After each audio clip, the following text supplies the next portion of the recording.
Pertanyaan sederhananya adalah gimana sih cara kita menghadapi itu? Saya juga lagi belajar, ini bukan kata saya ya, tapi saya coba merangkum dari beberapa hadis, dari beberapa ayat. Mudah-mudahan ini jadi semacam tips dari Allah, dari Rasul, cara kita supaya lebih sabar dalam menghadapi ujian, khususnya ujian perasaan. Pertama, saya mengambil dari hadis riwayat yang diriwayatkan dari Abu Hurairah, hadis Hasan.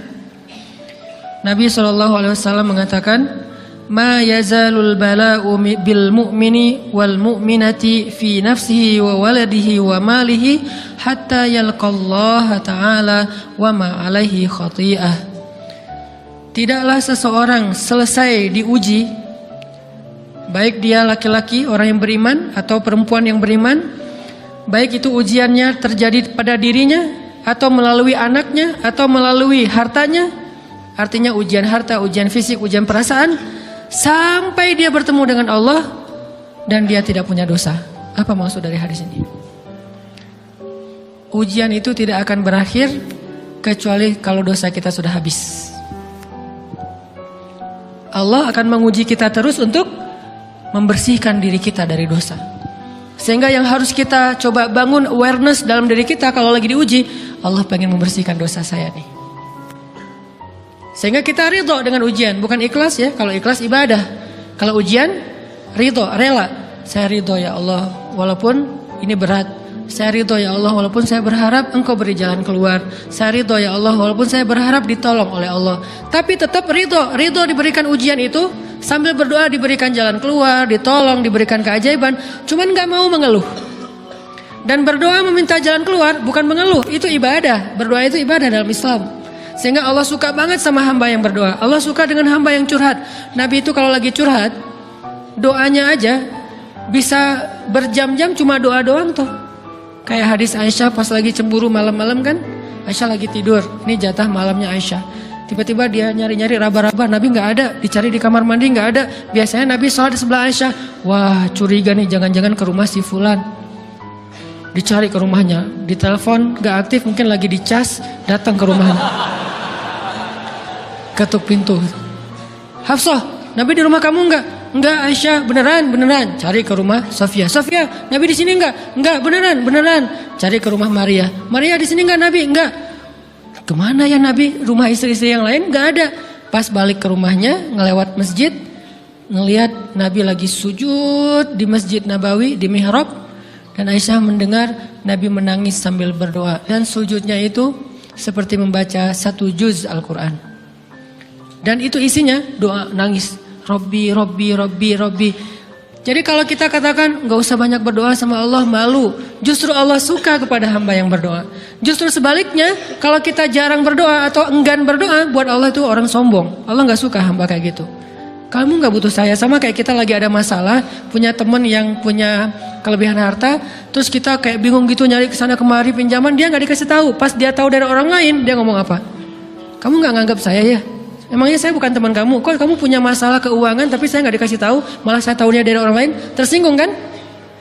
Kalau teman kita aja tersinggung, apalagi Allah. Kamu punya masalah kok gak ngomong ke saya, wahai hambaku? Bukan berarti Allah gak tahu. Allah tahu, cuman Allah berhak, bukan ingin ya, berhak untuk dilibatkan. Allah berhak untuk dicurhatin.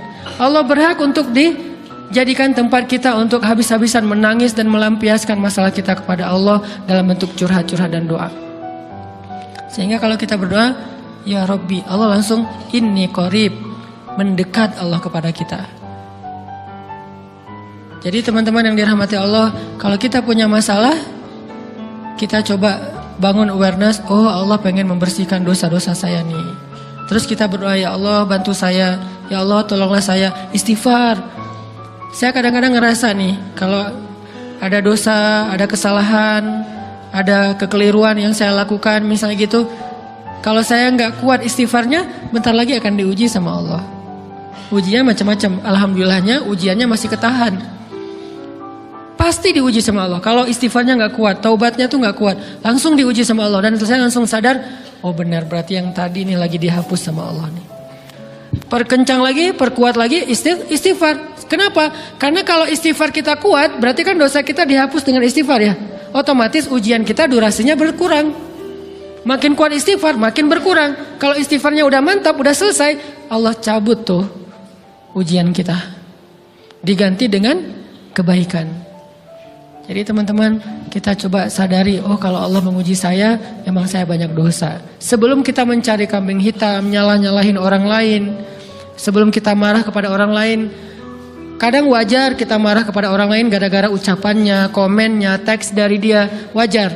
Tapi sebelum itu, marah dulu kepada diri kita atas dosa dan kesalahan kita yang baru saja kita lakukan. Atau yang dulu kita lakuin dan belum benar-benar kita tinggalkan. Kalau kita ngerasa banyak dosa di masa lalu sebelum kita taubat, hijrah, berarti mungkin itulah alasan kenapa sekarang kita diuji setelah hijrah. Kenapa agak-agak harus jungkir balik setelah kita hijrah. Kenapa harus sedikit berdarah-darah setelah kita hijrah. Anggap aja itu untuk mengkifarat, membersihkan dosa-dosa kita yang telah lalu. Supaya apa? Supaya kalau kita pulang kepada Allah, kita pulang dalam keadaan bersih. Dan itu pasti akan menjadi orang yang paling beruntung. Daripada nanti diberesin di akhirat, mending diberesin di dunia kan? Soalnya kalau diberesin di akhirat, itu lebih berat. Akhirat itu perlakuannya beda dengan di dunia. Di dunia kalau kita salah, akan dibalas oleh Allah. Kalau kita belum taubat, dibalas oleh Allah sama. Tapi di akhirat, ukurannya beda. Sehingga heran ya, kalau ada orang yang merasa beruntung lolos dari hukuman dunia, dia pikir dia udah lolos dari hukuman Allah, mending dia beresin deh di dunia daripada nanti di akhir berlarut-larut. Itu bahaya banget. Kalau buat saya pribadi dan saya yakin teman-teman juga kayak gitu, gak mau ada masalah di akhirat, mending masalah di dunia aja. Tapi masalah di dunia juga kita gak mau berlarut-larut, pengen cepat dimudahin sama Allah. Caranya istighfar. Tidaklah Allah memberikan kepada kita ujian kecuali salah satu alasannya pengen menghapuskan dosa. Idza kathurat dzunubul 'abdi wa lam yakun lahu min 'amalin liyukaffiraha fabtalahu Allahu bil hazan liyukaffiraha.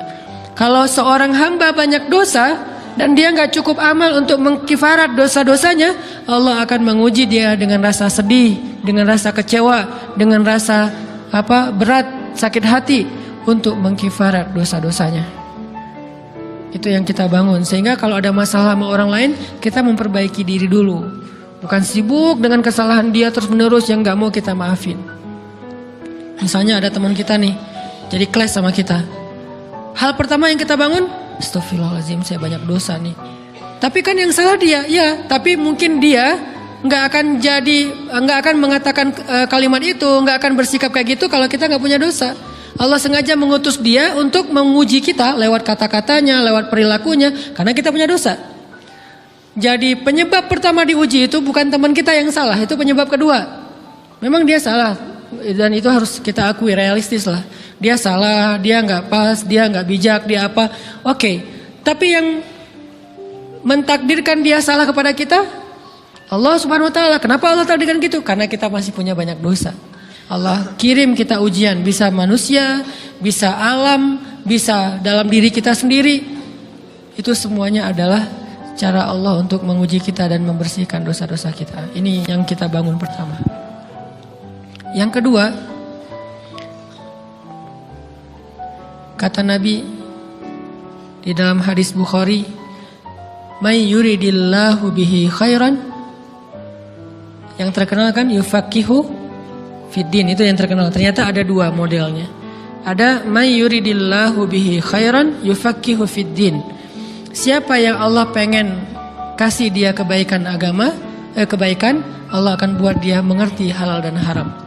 Itu berarti Allah sayang sama dia. Ini satu model hadis. Ada model yang kedua, mirip redaksinya. May yuridillahu bihi khairan yusib min. Hadis Bukhari. Siapa yang Allah pengen ngasih dia kebaikan, Allah uji. Hah? Kok gitu caranya? Ternyata kayak gitu rahasianya. May yuridillahu bihi khairan. Siapa yang Allah pengen ngasih dia kebaikan, Allah kasih dia musibah atau ujian. Kenapa bisa seperti itu, Ustaz? Fa inna ma'al usri yusra. Inna ma'al usri yusra. Seolah-olah Allah bilang di dalam ayat itu, kalau kalian mau dapat kemudahan, biasanya lewatnya kesusahan dulu.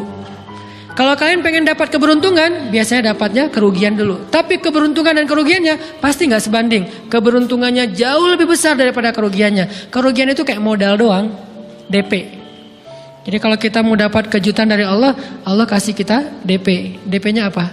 Ujian. DP-nya musibah. DP-nya rasa nggak nyaman. Itu DP tuh.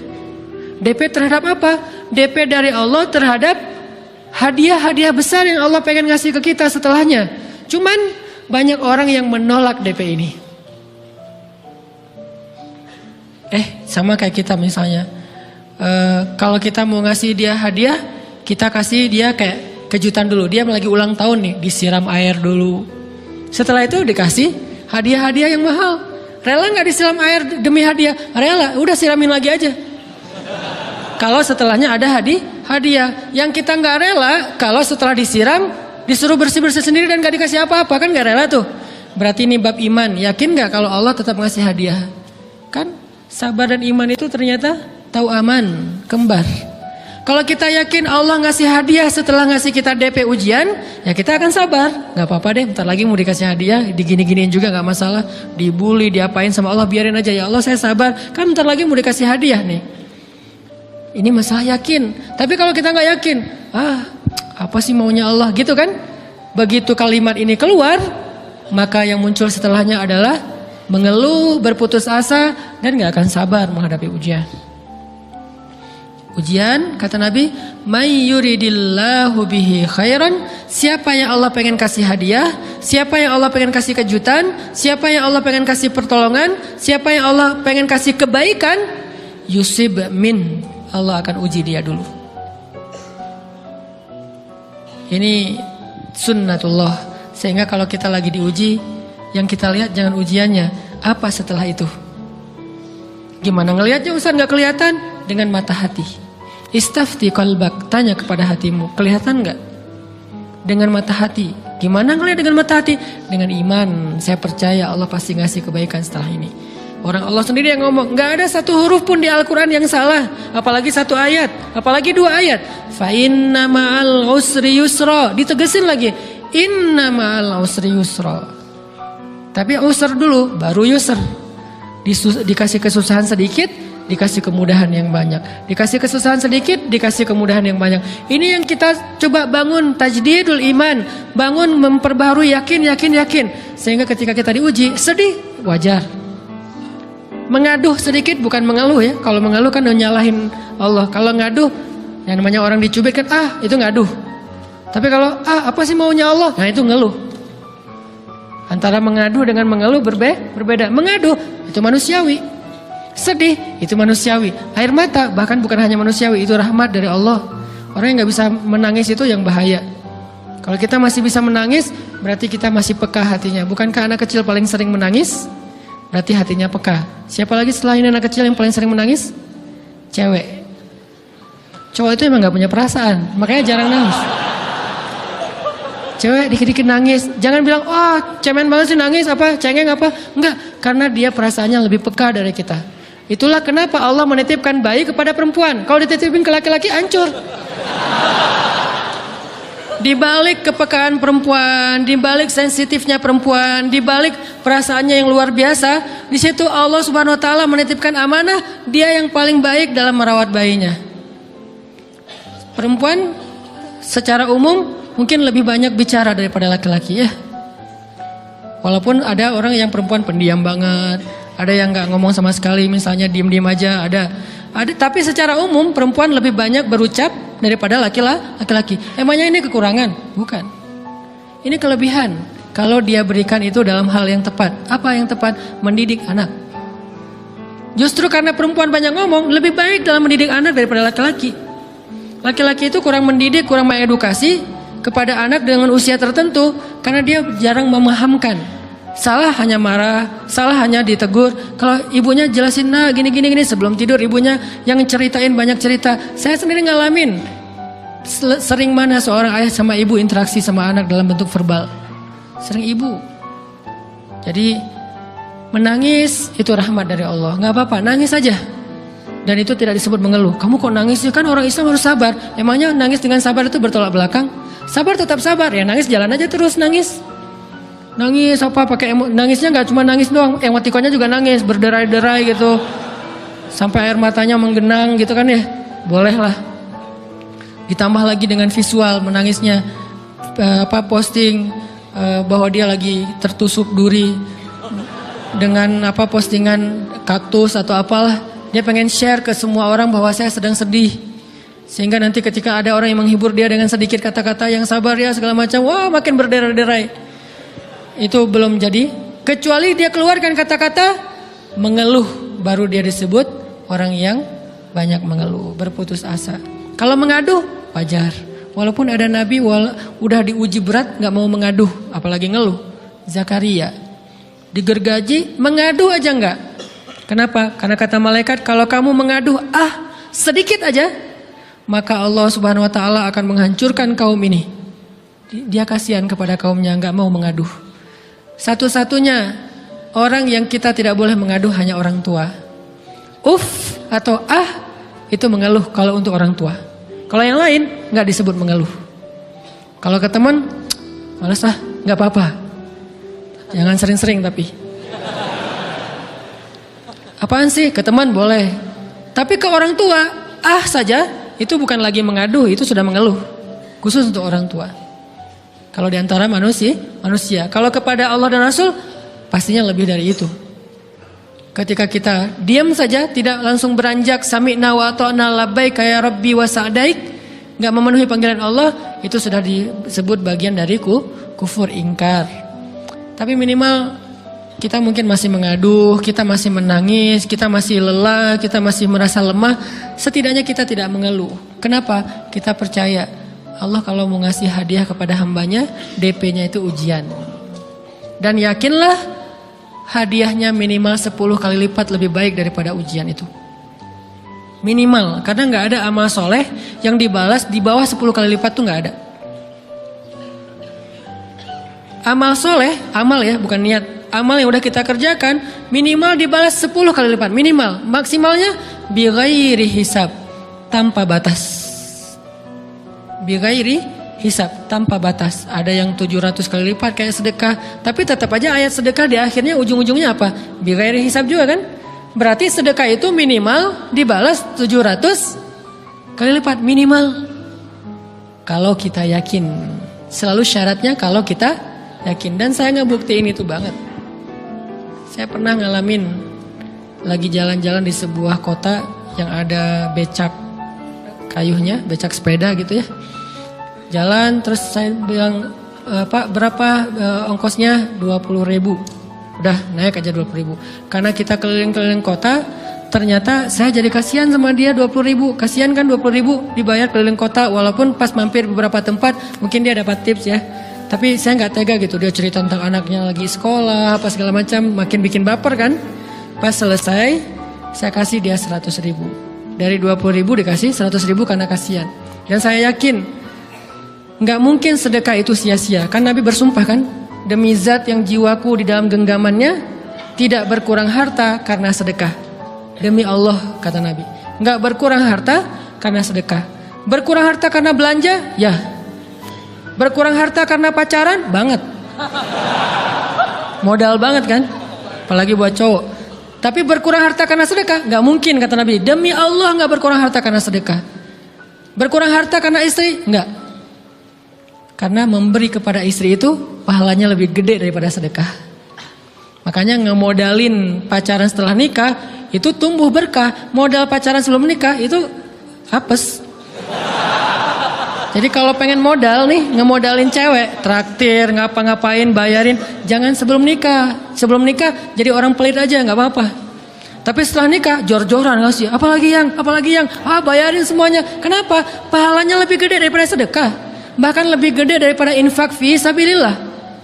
Seorang suami memberi nafkah istri, itu pahalanya terkadang lebih besar daripada kita berinfak untuk fi sabilillah, untuk korban perang.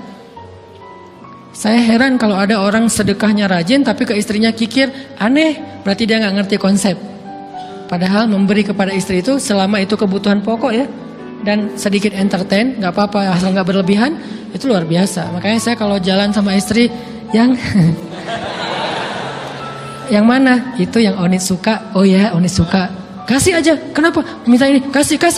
Selama ada kan kenapa nggak dikasih kan ya? Nanti Allah ganti. Makin rajin kita ngebayarin istri kita, ngebelanjain istri kita, makin Allah ngasih yang kita nggak pernah duga-duga. Sampai istri kita cemburu sama kita. Kok kamu duitnya banyak banget sih? Kan gara-gara aku sering ngasih ke kamu. Ya udah sini lain lagi. Mau ditransfer berapa gitu kan ya? Saya ngasih 100.000 ke si bapak. Dan saya yakin teman-teman sedekahnya pasti lebih dari itu karena 100.000 saya sebut. Kalau 1 juta ke atas saya nggak mau nyebut, malu dong, ria ya.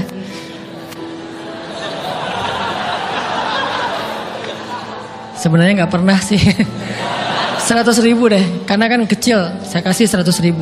Ternyata begitu saya kasih 100.000 dia doa. Nah ini nih pentingnya sedekah ke orang yang membutuhkan tapi nggak minta-minta. Dia tulus. Dia langsung doa, ya Allah Pak mudah-mudahan rezekinya lancar, berkah, bertambah dan segala macam, bahagia keluarganya. Doa-doa ini semuanya dikabulkan dalam hitungan hari. Pertama, bertambah bahagia rumah tangganya, dapat kecupan dari istri. Dia nganggap suami saya cowok banget sih. Mulai 1 nih. 2, demi Allah, selang 15 jam kalau nggak salah, karena waktu itu malam, besok paginya ada orang yang ngejar-ngejar saya pengen ngasih hadiah. Ustadz, saya pengen ketemu Ustadz. Maaf saya nggak bisa ketemu sekarang, lagi rush, lagi tight schedule gitu-gitulah, sosok gaya nggak jelas gitu ya. Terus Ustadz saya pengen banget ketemu, dia nggak ngomong pengen ketemu apa. Kalau dia bilang mau ngasih duit kan langsung saya prioritaskan kan ya. Berhubung dia nggak ngomong, ya udahlah, saya sosok jual mahal gitu. Tapi yang namanya rezeki kan gimana kita tolak dia datang kan. Saya nolak. Pokoknya sebentar aja 5 menit nggak akan ganggu waktu Ustadz. Ya udah besok pagi ya pas breakfast gitu. Pakai gaya-gaya dikit breakfast. Pas breakfast, oh ya siap Ustadz. Jam berapa? Jam 8. Udah janjian jam 8. Mungkin orangnya nih dengar live streaming, Pak jazakumullah khair jaza. Makasih banyak, mudah-mudahan Allah tambahkan rezekinya. Terus beliau besok mau flight ke luar kota jam 8. Akhirnya ngubungin lagi malamnya, Pak Ustadz maaf nggak bisa ketemu besok.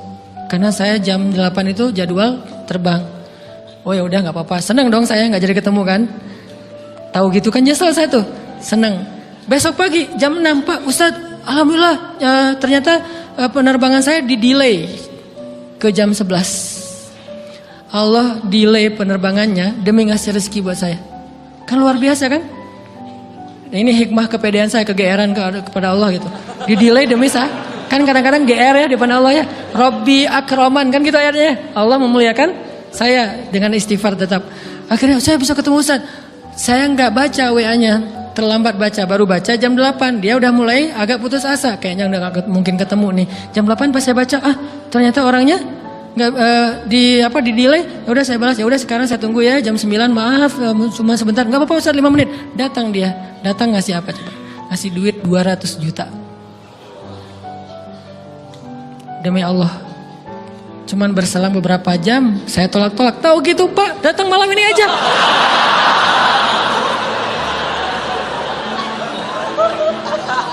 Harusnya malam itu juga saya cari orangnya. Kalau perlu saya yang nyamperin Bapak, Sherlock, saya kejar. Manusia gitu banget ya. Tapi Masya Allah di situ saya jadi tahu, oh doa orang itu lebih akurat, lebih mantap, lebih diijabah daripada doa saya. Mungkin bukan karena sedekah, tapi karena doa setelah sedekah, ya Allah dan segala macam dimudahkan sama Allah. Itu luar biasa loh. Saya nggak percaya, saya pikir main-main. Orang nih iseng kayaknya pengen ketemu doang, pengen selfie. Ternyata pas saya cek, ditransfer, di capture, Ustaz udah ditransfer. Saya, jangan-jangan nih jebakan Batman gitu ya. Nyari-nyari sana segala macam. Alhamdulillah ternyata emang niat baiknya pengen. Alhamdulillah saya terkesan, saya dapat hidayah lewat Ustaz segala macam. Sekarang saya pengen membalas jasa Ustaz walaupun kecil 200 juta. Untung saya nggak kaget dan kemudian pingsan. Pak 200 juta stroke kan ya, bahaya. Lebih mahal dari 200 juta. Ini keajaiban ya teman-teman. Jadi kita tuh, saya kan sering bilang keajaiban itu terjadi tergantung tingkat iman. Bukan saya udah soleh banget, enggak. Saya belajar terus untuk yakin deh sama Allah. Modal kita tuh kan gini sebetulnya kan. Duit kita tuh banyak loh teman-teman. Cuman gak disimpan di bank, gak disimpan di saku, disimpannya di sisi Allah. Bedanya apa sih? Kenapa kita kalau disimpan di bank tenang? Saya lagi punya duit banyak dari 100 juta. Di mana? Di bank, aman. Kenapa kalau disimpan di saku aman, tenang? Kenapa kalau disimpan Allah nggak tenang? Kenapa kalau disimpan di Allah kita bilang nggak punya duit? Ini kan nggak fair sama Allah. Nggak punya duit nih. Siapa bilang nggak punya duit? Kan ada Allah. Tinggal minta sama Allah. Tapi nggak ada wujudnya. Tapi kan ada janjinya. Bukankah janji Allah lebih kuat daripada wujud? Bukankah iman harusnya lebih mantap daripada sesuatu yang konkret yang kita lihat? Ada duitnya di sisi Allah. Kenapa nggak dikasih? Karena kita belum butuh. Kalau kita yakin duit kita itu ada di Allah, tapi dikasihnya pas kita butuh. Begitu butuh ya Allah, langsung dikasih sama Allah. Itu banget benar-benar terjadi dalam kehidupan kita. Pasti kayak gitu. Tingkat tergantung kita yakin apa enggak. Nih, kalau Allah bilang may yuridillahu bihi khairan, Allah kalau pengen ngasih hadiah kepada seorang hamba, Allah kalau pengen ngasih kejutan kepada seorang hamba, yusib. Allah kasih dia ujian sedikit aja. وَلَنَبْلُوَنَّكُمْ بِشَيْءٍ sedikit بِشَيْءٍ مِنَ الْخَوْفِ وَالْجُوعِ وَنَقْصٍ مِنَ الْأَمْوَالِ وَالْأَنْفُسِ وَالثَّمَرَاتِ وَبَشِّرِ الصَّابِرِينَ. Kami uji sedikit aja dengan rasa lapar, dengan rasa takut, dengan sedikit kekurangan ini dan itu, sedikit. Tapi wabasyiris sabirin, sampaikan kejutan kepada orang yang bersabar. Sampaikan kejutan kepada orang bersabar. Jadi bisa dibilang kejutan-kejutan hidup kita itu munculnya dengan iman dan sabar. Dengan iman dan sabar. Iman artinya yakin, husnuzon sama Allah. Ana inda dhanni abdi bi. Aku tergantung prasangka hambaku kepadaku.